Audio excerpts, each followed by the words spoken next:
പിന്നെ ഇവിടുന്ന് ബെഡ്റൂംസ് തുടങ്ങുക. ഇതാണ് മാസ്റ്റർ ബെഡ്റൂം, അച്ചാച്ചൻ അമ്മയുടെ റൂം. അച്ഛനും അമ്മയുടെ റൂം ഇതാണ്. ഇതെന്തത്?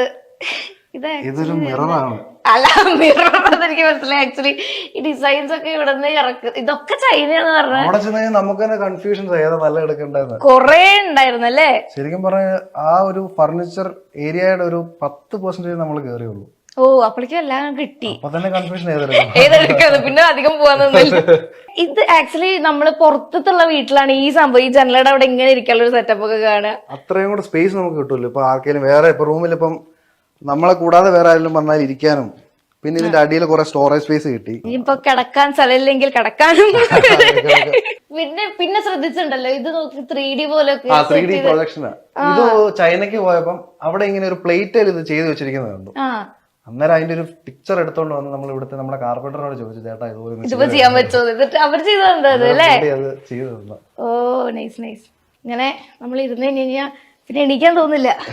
ഇങ്ങനെ പിന്നെ അത് പുറത്തേക്ക് പോവാനുള്ളതാ. ഇത് അതിന്റെ ഒരു ബാൽക്കണി പോലെ നമ്മളിങ്ങനെ ഒരു സെന്റർ ആയിട്ടാ, ചുറ്റും മലകളാ. അതെ അതെ, എവിടെ നോക്കിയാലും മലയാണ് കാണാൻ. പിന്നെ ഇവിടെ വന്നിട്ട് മെയിൻ ആയിട്ടുണ്ടല്ലോ കാറ്റ്, ഒരു രക്ഷയില്ല അല്ലേ. പറയുമ്പോ ഇത് ചൂടുകാലാണെന്നുണ്ടെങ്കിൽ ഇവിടെ ചൂടുകാലം ഒന്നും ഇല്ല.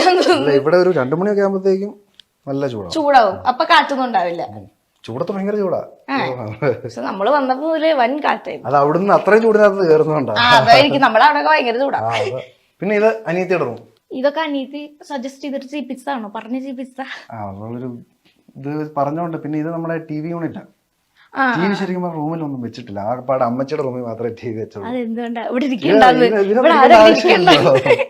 മൊത്തത്തിൽ എത്ര റൂമാണ്? ഈ ഫ്ലോറില് 3 റൂം, പിന്നെ മുകളിലത്തെ ഫ്ലോറിൽ 3 റൂം, പിന്നെ അതിന്റെ മുകളിൽ ഒരു ഓപ്പൺ ബെഡ്റൂം ആയിട്ട് കൊടുത്തിട്ടുണ്ട്. മൊത്തം 7 റൂമുണ്ട്. ഇത് ഞാൻ ഈ വീട് മൊത്തം കണ്ടുവരുമ്പോഴത്തേനും ഇന്നത്തെ ദിവസം തന്നെ കഴിയും. ഇനിയിപ്പോ ഇവിടെ നമുക്ക് ലെഫ്റ്റ് പോയി ആ മെയിൻ പൂൾ ഏരിയയുടെ ഇതാണ് ഗൈസ് നമ്മുടെ പൂൾ. ഇതെങ്ങനെ ഇതിനുള്ള എല്ലാ വീടിനെ ഇതിന്റെ ഉള്ളിൽ എല്ലാ അതെവിടെ വന്നു? അതെന്താണെന്നറിയോ, ഹൗസ് വാമിങ്ങിന്റെ സമയത്ത് ഇവിടെ ഒരു ഫ്ലോട്ടിംഗ് ബോക്കെ ഇട്ടിട്ടുണ്ടായിരുന്നു. അത് ഈയിടെ അവര് വന്ന് ക്ലീൻ ചെയ്തപ്പോ എനിക്ക് തോന്നുന്നു അവര് എടുക്കാൻ മറന്നു പോയതാണ്. ഇത് എവിടെ ഇറങ്ങുന്നതിലേക്ക് അത് കണ്ടോ, ഇത് പോള് പോലെ കൊടുത്തിരിക്കുന്നത്.